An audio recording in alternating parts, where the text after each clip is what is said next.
Good morning पंजाबीओ लैके हाज़र हाँ पंजाब और देश विदेश दीआं वड्डियां खबरां। सब तो पहलां गल करांगे पंजाब दी। पंजाब के मुख मंत्री कैप्टन अमरिंदर सिंह अकाली दल नूं घेरदे घेरदे खुद ही सैल्फ गोल कर बैठे ने। जिस व्यक्ति नूं कैप्टन ने गैंगस्टर दस के अकाली दल नाल तस्वीरां जारी कीतियां सन, उसे व्यक्ति नाल कैप्टन दीआं तस्वीरां भी सामने आईयां ने, जिस तो बाद हुण सवाल उठदा है कि कैप्टन अपने खिलाफ ही कार्रवाई करनगे। बीते दिन कैप्टन ने बिट्टू सरपंच दीआं बादल परिवार और मजीठिया नाल तस्वीरां जारी करके इल्जाम लाया सी कि उन्हां दे गैंगस्टरां नाल संबंध ने। इस मगरों सुखबीर बादल ने भी कैप्टन नाल बिट्टू सरपंच दीआं तस्वीरां जारी करके दावा किया सी कि वह कांग्रेस विच शामिल हो चुका है। कैप्टन वालों लगाए इल्जामां तो बाद हरजिंदर सिंह बिट्टू सामने आया है। जी ਜਿਹੜੇ ਮੇਰੇ ਤੇ ਕੱਲ ਕੈਪਟਨ ਅਮਰਿੰਦਰ ਸਿੰਘ ਵੱਲੋਂ ਗੈਂਗਸਟਰ ਦੇ ਇਲਜ਼ਾਮ ਲਾਏ ਗਏ ਆ, ਇਹ ਬਿਲਕੁਲ ਝੂਠੇ ਇਲਜ਼ਾਮ ਹੈ।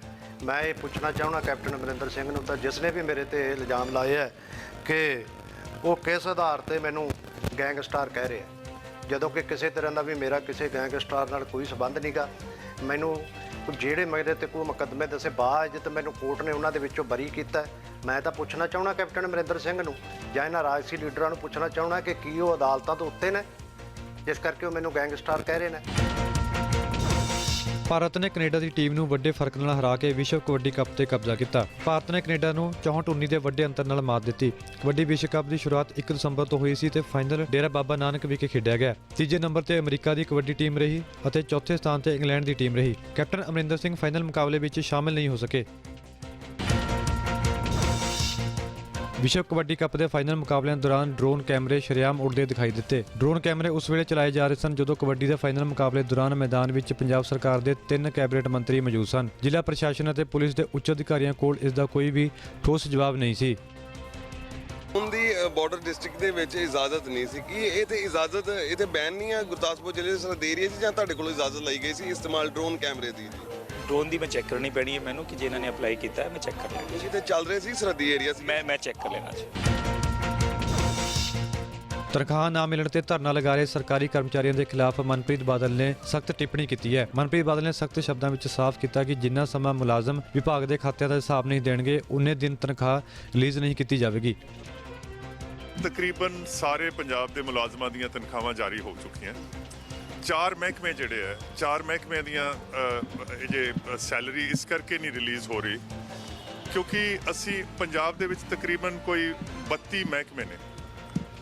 ਸਾਨੂੰ 8 ਮਹੀਨੇ ਹੋ ਗਏ ਅਸੀਂ ਸਾਰੇ 32 ਮਹਿਕਮਿਆਂ ਨੂੰ ਇਹ ਲਿਖ ਰਹੇ ਹਾਂ ਕਿ ਤੁਸੀਂ ਡਿਪਾਰਟਮੈਂਟ ਆਫ ਫਾਈਨੈਂਸ ਨੂੰ ਤੁਸੀਂ ਇਹ ਦੱਸੋ ਵੀ ਤੁਹਾਡੇ ਕਿੰਨੇ ਬੈਂਕਾਂ 'ਚ ਖਾਤੇ, ਤੁਹਾਡੇ ਖਾਤੇ ਕਿੰਨੇ, ਉਹਨਾਂ ਖਾਤਿਆਂ 'ਚ ਪੈਸੇ ਕਿੰਨੇ ਪਏ ਔਰ ਇਹ ਕਿਹੜੇ ਸਾਲ ਦੇ ਪਏ, 2013 ਦੇ ਆ 2016 ਦੇ ਆ ਵਗੈਰਾ। ਅਸੀਂ ਉਹਨਾਂ ਨੂੰ ਇਹ ਵੀ ਕਹਿ ਰਹੇ ਹਾਂ ਕਿ ਤੁਹਾਡੇ ਕੋਲੇ ਕੰਟਰੈਕਟ ਦੇ ਵਿੱਚ ਕਿੰਨੇ ਮੁਲਾਜ਼ਮ ਹੈ, ਆਊਟਸੋਰਸ ਕਿੰਨੇ। ਸੋ ਤਕਰੀਬਨ 28 ਮਹਿਕਮਿਆਂ ਨੇ ਤਾਂ ਇਹਦੀ ਕੰਪਲਾਇੰਸ ਕਰ ਲਈ ਹੈ ਪਰ ਇਹ ਕੰਪਲਾਇੰਸ ਹੁੰਦੇ 8 ਮਹੀਨੇ ਲੱਗ ਗਏ। ਇਹ ਜਿਹੜੇ 4 ਮਹਿਕਮੇ ਹੈ ਅਜੇ ਤੱਕ ਵੀ ਇਹਨਾਂ ਨੇ ਸਾਨੂੰ ਨਾ ਤਾਂ ਇਹ ਦੱਸਿਆ ਵੀ ਇਹਨਾਂ ਕੋਲੇ ਬੈਂਕਾਂ 'ਚ ਖਾਤੇ ਕਿੰਨੇ ਆ, ਪੈਸੇ ਕਿੰਨੇ ਪਏ ਆ, ਇੰਪਲੋਈਜ਼ ਆਊਟਸੋਰਸ ਕਿੰਨੇ ਹੈ। ਸਾਡੇ ਕੋਲੇ ਹੁਣ ਕੋਈ ਹੋਰ ਚਾਰਾ ਨਹੀਂ ਹੈ ਸਿਵਾਏ ਇਹਨਾਂ ਦੀਆਂ ਤਨਖਾਹਾਂ ਰੋਕਣ ਤੋਂ ਕਿ ਪਹਿਲਾਂ ਤੁਸੀਂ ਇਹ ਸਾਨੂੰ ਇਹ ਇਨਫੋਰਮੇਸ਼ਨ ਦੱਸ ਦਿਓ। ਇਹ ਕਿੰਨੇ ਕੋਈ ਇਹ ਵੇਦ ਸ਼ਾਸਤਰ ਹੈ ਕਿ ਤੁਸੀਂ ਸਾਨੂੰ ਦੱਸ ਨਹੀਂ ਸਕਦੇ ਵੀ ਤੁਹਾਡੇ ਕੋਲੇ ਖਾਤੇ ਕਿੰਨੇ ਹੈ।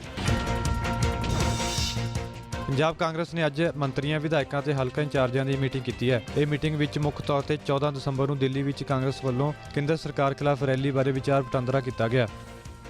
दसंबर 14 की जिहड़ी रैली है सिर्फ उसे ते चर्चा होएगी या होर भी कई मुद्दों ते चर्चा रहेगी अज, क्योंकि कांग्रेस काफ़ी समय बाद इत्थे इन्नी इकट्ठी हो रही है। जब परिवार इकट्ठे होए असीं सरकार है आस विच चोमो करांगे, गल्लां बातां करांगे, सरकार दी गल करांगे, कोई होर करांगे। सारा चो मोह जिहड़ी तुसीं कह रहे हो किहड़ियां चोआं मोआं होणीਆਂ ने अज? खुशी दियां किस चीज़ की खुशी? कोई भी सरकार दी आपदी काम जिहड़ा भी हुंदा कोई गल करांगे। ਤੇ ਖਾਸ ਕਰਕੇ ਸਾਡੀ ਅੱਜ ਜਿਹੜੀ ਅੱਜ ਦਾ ਜਿਹੜਾ ਇਕੱਠ ਹੈ ਸਾਡੀ ਮੀਟਿੰਗ ਹੈ ਉਹ ਏਜੰਡਾ ਸਾਡਾ ਜੋ 14 ਤਰੀਕ ਦੀ ਰੈਲੀ ਬਣਾਈ ਹੈ। ਪੰਜਾਬ ਦੇ ਜਿਹੜੇ EMPLOYEES ਨੇ ਉਹ ਪ੍ਰੋਟੈਸਟ ਕਰ ਰਹੇ ਆ, ਆਰਥਿਕ ਹਾਲਾਤਾਂ ਚੋਂ ਵੀ ਗੁਜ਼ਰ ਰਿਹਾ ਪੰਜਾਬ, ਸੋ ਇਸ ਤਰ੍ਹਾਂ ਦੇ ਮੁੱਦੇ ਵੀ ਚਰਚਾ 'ਚ ਰਹਿਣਗੇ। ਉਹੀ ਮੋਦੀ ਦੀ ਜਾਨ ਨੂੰ ਰੋਵਾਂਗੇ, ਮੋਦੀ ਦੀ ਜਾਨ ਨੂੰ ਰੋਵਾਂਗੇ। ਅੰਮ੍ਰਿਤਸਰ ਤਰਨਤਾਰਨ ਬਾਈਪਾਸ ਉੱਤੇ ਭਿਆਨਕ ਸੜਕ ਹਾਦਸਾ ਵਾਪਰ ਗਿਆ, ਜਿਸ ਵਿੱਚ 7 ਲੋਕ ਗੰਭੀਰ ਜ਼ਖਮੀ ਹੋ ਗਏ। ਸਵੇਰ ਦੇ ਸਮੇਂ ਸੰਘਣੀ ਧੁੰਦ ਕਾਰਨ ਵਿਜ਼ਿਬਿਲਟੀ ਕਾਫੀ ਘੱਟ ਸੀ ਅਤੇ ਸੜਕ ਤੇ ਆ ਜਾ ਰਹੀਆਂ ਗੱਡੀਆਂ ਨੂੰ ਕਾਫੀ ਮੁਸ਼ਕਲ ਆ ਰਹੀ ਸੀ। ਅੰਮ੍ਰਿਤਸਰ ਦੇ ਬਡਾਲਾ ਪਿੰਡ ਵਿੱਚ ਵੀ ਅਜਿਹੇ ਹਾਲਾਤ ਸਨ। ਇੱਥੇ ਜਦੋਂ ਇੱਕ ਟਰੱਕ ਗੁਜ਼ਰਿਆ ਤਾਂ ਧੁੰਦ ਕਾਰਨ ਟਰੱਕ ਦੇ ਡਰਾਈਵਰ ਨੂੰ ਸੜਕ ਉੱਤੇ ਲੱਗੇ ਡਿਵਾਈਡਰ ਦਿਖਾਈ ਨਹੀਂ ਦਿੱਤਾ, ਜਿਸ ਕਾਰਨ ਟਰੱਕ ਡਿਵਾਈਡਰ ਤੇ ਚੜ ਗਿਆ, ਜਿਸ ਦੌਰਾਨ ਇੱਕ ਤੋਂ ਬਾਅਦ ਇੱਕ ਪਿੱਛੇ ਆ ਰਹੀਆਂ ਗੱਡੀਆਂ ਵੀ ਟਰੱਕ ਦੇ ਨਾਲ ਆਪਸ ਵਿੱਚ ਟਕਰਾ ਗਈਆਂ। ਸਮਾਂ ਹੋ ਗਿਆ ਇੱਕ ਬ੍ਰੇਕ ਦਾ। ਬ੍ਰੇਕ ਤੋਂ ਬਾਅਦ ਦਿਖਾਵਾਂਗੇ ਰਾਸ਼ਟਰੀ ਖਬਰਾਂ।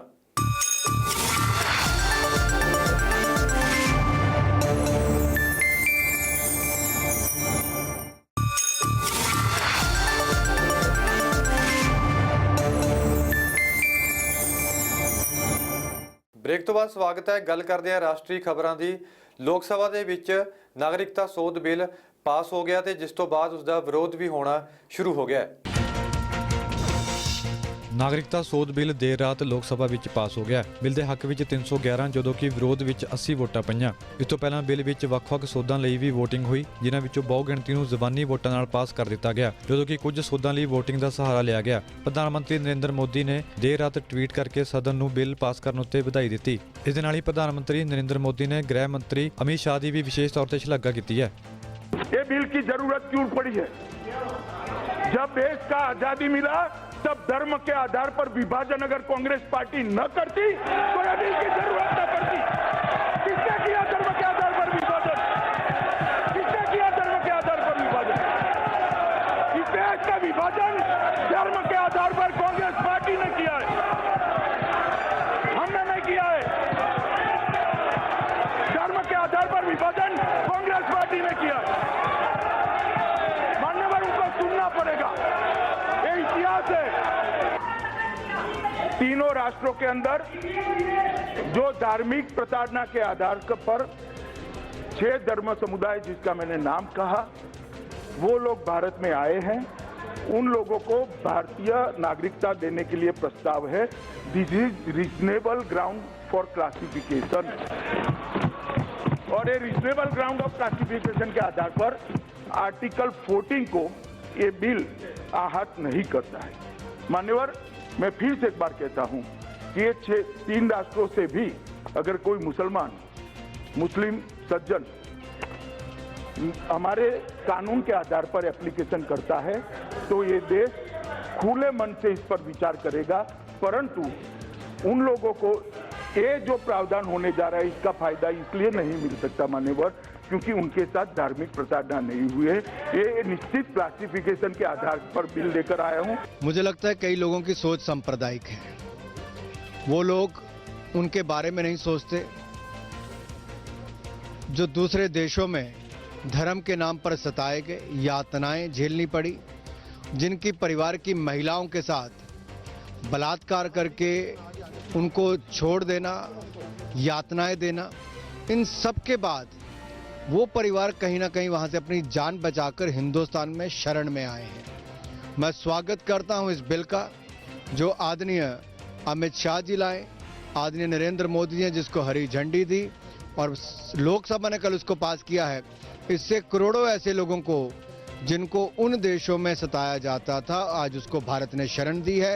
इसका स्वागत करना चाहिए, चाहे वो बौद्ध हैं, चाहे वो सिख हैं, चाहे वो हिंदू हैं, चाहे वो ईसाई हैं, चाहे वो जैन हैं, इन सब के लिए ही, पारसी हैं, इन सबको ही अवसर दिया तो भारत ने दिया। इसकी तो जितनी प्रशंसा की जाए उतनी कम है।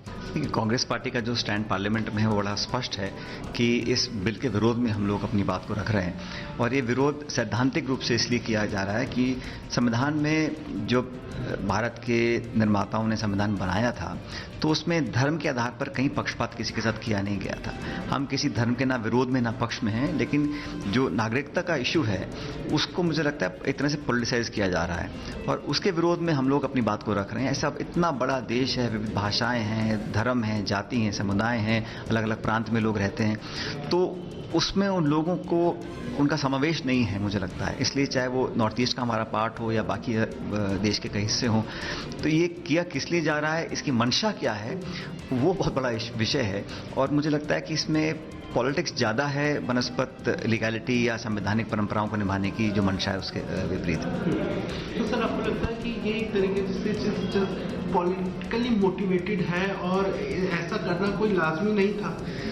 देखिए, मुझे लगता है कि इस देश में बहुत सारी चुनौतियां हैं, लेकिन इस विषय को ज़्यादा तूल इसलिए दी जा रही है क्योंकि वर्तमान में जो केंद्र सरकार की नीतियां हैं, आर्थिक नीतियां, वो पूरी तरह फेल हो चुकी हैं, स्थिति चरमरा रही है। प्याज के दाम इस देश में आज क्या है, आर्थिक मंदी आसमान छू रही है, बेरोजगारी की जो संख्या है वो ऐतिहासिक तौर पर सबसे ज़्यादा हो चुके हैं। इन तमाम इश्यूज़ पे हम फोकस नहीं कर पा रहे हैं, इसलिए इस प्रकार के मुद्दों को बार बार लाया जाता है ताकि लोग जज्बाती मुद्दों पर अपना ध्यान केंद्रित करें। ਨਾਗਰਿਕਤਾ ਸੋਧ ਬਿੱਲ ਦਾ ਕਾਂਗਰਸ ਸਮੇਤ 11 ਵਿਰੋਧੀ ਦਲਾਂ ਨੇ ਵਿਰੋਧ ਕੀਤਾ ਹੈ। AIMIS ਸਾਂਸਦ ਆਸੂਦੀਨ ਓਵੈਸੀ ਨੇ ਬਿੱਲ ਦੀ ਕਾਪੀ ਵੀ ਫਾੜ ਦਿੱਤੀ। ਹਾਲਾਂਕਿ ਇਸ ਨੂੰ ਸਦਨ ਦੀ ਕਾਰਵਾਈ ਤੋਂ ਬਾਹਰ ਕੱਢ ਦਿੱਤਾ ਗਿਆ। ਨਾਗਰਿਕਤਾ ਬਿੱਲ ਦੇ ਵਿਰੋਧ ਵਿੱਚ ਖੱਬੀਆਂ ਧਿਰਾਂ ਵੱਲੋਂ ਸਦਨ ਦੇ ਬਾਹਰ ਪ੍ਰਦਰਸ਼ਨ ਕੀਤਾ ਗਿਆ। 1902 या 4 में उस वक्त की रोडेशिया की हुकूमत ने वहाँ के इंडियंस और ब्लैक अफ्रीकन्स के खिलाफ एक नेशनल रजिस्ट्रेशन कार्ड बनाया था। तो उन्होंने उस कार्ड को जलाया था, फाड़ दिया था, और उसके बाद वो महात्मा गांधी बने। जब बहैसियत एक सांसद के मेरी आंखों के सामने उन बुजुर्गों की तौहीन हो रही है जिन्होंने इस मुल्क को आज़ाद करवाया, जिसमें तमाम मजहब के लोगों ने कंधे से कंधा मिलाकर मुल्क को आज़ाद करवाया, और हमने खूबसूरत संविधान अपने आप को दिया, और सिटीजनशिप मजहब के नाम का कहीं जिक्र नहीं है। आज ये सरकार अपनी ताकत की बुनियाद पर, मजहब की बुनियाद पर एक कानून बनाने जा रही है, तो मेरी नज़र में ये उन तमाम मुजाहिदीन आज़ादी की तौहीन है। और मैंने जो किया वो किया, स्पीकर ने अपने अख्तियार में, चेयर ने अपने अख्तियार में फैसला लिया, मैं उसकी इज्जत करता हूँ, मगर मेरा मानना ये है कि मैं जब तक जिंदा रहूँगा इस कानून की मुखालिफत करता रहूँगा। ये हमारे मुल्क को बांटने वाला कानून है, मजहब के नाम पर बांटा जा रहा है देश के तमाम जनता को। कैसे मानते हैं कि मुस्लिम विरोधी बिल है? मुझे इस बात की कोई शिकायत नहीं रहेगी कि अगर आप पाकिस्तान, बांग्लादेश और अफगानिस्तान के किसी मुसलमान को ना लें। मुझे गम और गुस्सा इस बात का है कि आप हुकूमत में रहते हुए आपको इस्लाम और मुसलमानों से इतनी नफरत क्यों है? क्यों इतनी नफरत है आपको? आखिर आपने पॉलिटिकल मार्जिनाइजेशन तो कर दिया मुसलमानों का। आज आप हमको हिकारत की नज़र से देख रहे हैं। 17 करोड़ मुसलमानों में ये एक फीलिंग है कि हमको बेसहारा छोड़ दिया गया है, एक बगैर मल्लाह के कश्ती में, तूफान में छोड़ दिया गया है। मुझे इस बात की शिकायत है। इसमें इसीलिए तो मैं ये कह रहा हूं कि ये मजहब के नाम पर जब आप कानून बनाते हैं, ये क्लियर कट वायलेशन आर्टिकल 14 का। और आसाम में जो NRC हुआ, अब ये बिल अगर कानून बनेगा तो जितने बंगाली हिंदूज हैं जिन पर फॉरेनर्स ट्रिब्यूनल में केस चलेगा, ये एक्ट कहता है कि वो अबेट हो जाएगा। अब किस पर मुकदमा चलेगा? सिर्फ मुसलमान पर चलेगा। Opposition parties all are opposing the bill. This is against the basic foundation of our constitution. This is the move to polarize people on religious basis. And moreover, during the independence struggle, British imperialism was trying to divide the people on religion basis. And Muhammad Ali Jinnah demanded for Pakistan on religious basis. That the same night, now the government is leading to a division among people and suppressing the people's issues, livelihood issues, working class issue, farmers issue. They are ignoring that. देखिए, voting में हमको मालूम था क्योंकि उनकी majority है। आज वैसे वोटिंग में हाउस में जितने लोग हैं उनके भी कम है, इस तरफ के लोग भी कम हैं। तो इसलिए रात के 12 बजेंगे, मेरी तबीयत ख़राब है, मैं हॉस्पिटल से आया हूँ और कल ही जाके मुझे हॉस्पिटल होना है, इसलिए मैं निकल के आ गया हूँ कि मैं आराम से टीवी में बैठ के उसको देखेंगे और जो होगा वो मालूम है जो होना है। लेकिन आपका विरोध किस बात का है? विरोध इस बात का है, देखिए, नंबर 1 ये संविधान के खिलाफ है, हमारे कॉन्स्टिट्यूशन के खिलाफ है। कॉन्स्टिट्यूशन इसकी इजाज़त धर्म की बुनियाद पर लोगों को लाने का नहीं देता। उसके बाद ये धर्म की बुनियाद के ऊपर लाना चाहते हैं। मैंने अभी होम मिनिस्टर साहब से कहा, आप धर्म की बुनियाद पर जिनको लाना चाहते हैं, आज पाकिस्तान मुस्लिम घुसपैठियों के, जो मुस्लिम आतंकवादियों के जरिए से हिंदुस्तान को नींद हराम किए हुए, हर वक्त उनकी तरफ से डर लगा हुआ रहता है, बॉर्डर के ऊपर उनके हमले होते रहते हैं। क्या ये जो जब आप दरवाज़ा खोल देंगे तो इसके अंदर 1% 2% भी ऐसे लोग जो उनके स्कूलों में पढ़े हुए हैं, उनके खाए हुए, उनके बड़े हुए हैं, क्या उनके एजेंट बन के हमारे मुल्क में नहीं आ सकते? और आने के बाद आप उनको हर जगह नौकरी भी दे देंगे, वेलकम कारपेट बिछा देंगे, तो उसके बाद ये बड़े बड़े पोस्टरों में पहुंचेंगे। क्या मुल्क को इसकी वजह से खतरा नहीं हो सकता? तो ये भी हमने पूछा कि हमको इसका जवाब चाहिए। तीसरा ये है कि असम हाईकोर्ट के ये खिलाफ है, इसलिए असम हाईकोर्ट के खिलाफ है। असम हाईकोर्ट आज इतने सालों के अंदर असम हाईकोर्ट बना, 1985 से शुरू हुआ, उसके बाद कई सालों में 12,000 लोगों ने अपनी जानें दी असम में। एक्चुअली गृह मंत्री जी शायद सही इतिहास नहीं जानते और शायद वो संविधान को भी ध्यान से नहीं पढ़ते। आर्टिकल 5 संविधान का कहता है कि जो शख्स हिंदुस्तान की टेरिटरी में पैदा हुआ उसको नागरिकता मिलेगी। तो जो भी लोग, चाहे वो मुसलमान हो, चाहे वो बौद्ध हो, चाहे वो जैन हो, चाहे वो ईसाई हो, चाहे वो क्रिश्चियन हो, अगर वो हिंदुस्तान की टेरिटरी में पैदा हुआ और वो उनके माँ बाप हिंदुस्तानी हैं तो निश्चित रूप से वो नागरिक है। इसमें धर्म की कोई बात ही नहीं। अब अगर आप संविधान को नहीं पढ़ोगे तो अनाप शनाप आप बयान ऐसे दोगे। तो मैं उनसे ज़रा आग्रह करूंगा कि संविधान पढ़ लें, फिर संसद में जाकर कुछ बयान दें, क्योंकि धर्म के आधार पे कभी हुआ ही नहीं बंटवारा। बंटवारा सिटीजनशिप जो दी गई वो धर्म के आधार पे नहीं दी गई। सिटीजनशिप के 3 पहलू हैं। एक है कि आप यहाँ पैदा हुए, दूसरा कि आपके माँ बाप हिंदुस्तान में पैदा हुए, वो इंडियन सिटीजन्स हैं, और तीसरा है कि हिंदुस्तान की आप टेरिटरी में पैदा हुए। 3 पहलू हैं, इस आधार पर सिटीजनशिप दी गई। ਨਾਗਰਿਕਤਾ ਸੋਧ ਬਿੱਲ ਦੇ ਪਾਸ ਹੋਣ ਤੋਂ ਬਾਅਦ ਅਸਾਮ ਵਿੱਚ ਜ਼ਬਰਦਸਤ ਪ੍ਰਦਰਸ਼ਨ ਕੀਤਾ ਗਿਆ। ਗੁਹਾਟੀ ਵਿੱਚ 11 ਘੰਟੇ ਬੰਦ ਦਾ ਸੱਦਾ ਦਿੱਤਾ ਗਿਆ। ਸਟੂਡੈਂਟ ਯੂਨੀਅਨ ਦੇ ਵਿਰੋਧ ਦੇ ਸਮਰਥਨ ਵਿੱਚ ਬਾਜ਼ਾਰ ਬੰਦ ਰਹੇ। ਇਸ ਤੋਂ ਬਿਨਾਂ ਕਈ ਥਾਂ ਤੇ ਪ੍ਰਦਰਸ਼ਨ ਦੌਰਾਨ ਅਗਜ਼ਨੀ ਵੀ ਹੋਈ। ਪੰਚਕੂਲਾ ਦੀ ਸੀਬੀਆਈ ਅਦਾਲਤ ਨੇ ਡੇਰਾ ਸਿਰਸਾ ਮੁਖੀ ਰਾਮ ਰਹੀਮ ਨੂੰ ਵੱਡਾ ਝਟਕਾ ਦਿੱਤਾ ਹੈ। ਅਦਾਲਤ ਨੇ ਡੇਰਾ ਮੁਖੀ ਦੇ ਇੱਕ ਸ਼ਰਧਾਲੂ ਦੀ ਉਹ ਪਟੀਸ਼ਨ ਖਾਰਜ ਕਰ ਦਿੱਤੀ ਹੈ ਜਿਸ ਵਿੱਚ ਉਸਨੇ ਸੀਬੀਆਈ ਜੱਜ ਨੂੰ ਬਦਲਣ ਦੀ ਮੰਗ ਕੀਤੀ ਸੀ। ਹੁਣ ਇਸ ਮਾਮਲੇ ਦੀ ਸੁਣਵਾਈ 14 ਦਸੰਬਰ ਨੂੰ ਹੋਵੇਗੀ। ਦਰਅਸਲ ਇਸ ਵੇਲੇ ਡੇਰਾ ਮੁਖੀ ਸਾਧਵੀਆਂ ਦੇ ਬਲਾਤਕਾਰ ਅਤੇ ਕਤਲ ਕੇਸ ਵਿੱਚ ਸਜ਼ਾ ਭੁਗਤ ਰਿਹਾ ਹੈ। ਉਸ ਖਿਲਾਫ ਡੇਰਾ ਮੈਨੇਜਰ ਦੇ ਕਤਲ ਦਾ ਵੀ ਕੇਸ ਚੱਲ ਰਿਹਾ ਹੈ। ਇਸ ਮਾਮਲੇ ਵਿੱਚ ਆਖਰੀ ਬਹਿਸ 14 ਦਸੰਬਰ ਨੂੰ ਸ਼ੁਰੂ ਹੋ ਰਹੀ ਹੈ। ਪੰਚਕੂਲਾ ਵਿੱਚ ਡੇਰਾ ਮੁਖੀ ਗੁਰਮੀਤ ਰਾਮ ਰਹੀਮ ਖਿਲਾਫ ਰਣਜੀਤ ਸਿੰਘ ਕਤਲ ਕੇਸ ਦੀ ਸੁਣਵਾਈ ਹੋਈ। ਡੇਰਾ ਮੁਖੀ ਨੇ ਵੀਡੀਓ ਕਾਨਫਰੰਸਿੰਗ ਰਾਹੀਂ ਪੇਸ਼ੀ ਭੁਗਤੀ। ਪਿਛਲੀ ਸੁਣਵਾਈ ਵਿੱਚ ਇਸ ਕੇਸ ਦੇ ਇੱਕ ਮੁਲਜ਼ਮ ਕ੍ਰਿਸ਼ਨ ਕੁਮਾਰ ਨੇ ਜੱਜ ਜਗਦੀਪ ਸਿੰਘ ਨੂੰ ਬਦਲਣ ਦੀ ਮੰਗ ਕੀਤੀ ਸੀ। ਬੁਲੇਟਿਨ ਵਿੱਚ ਸਮਾਂ ਇੱਕ ਹੋਰ ਬ੍ਰੇਕ ਦਾ। ਬ੍ਰੇਕ ਤੋਂ ਬਾਅਦ ਨਜ਼ਰ ਮਾਰਾਂਗੇ ਅੰਤਰਰਾਸ਼ਟਰੀ ਖਬਰਾਂ ਤੇ।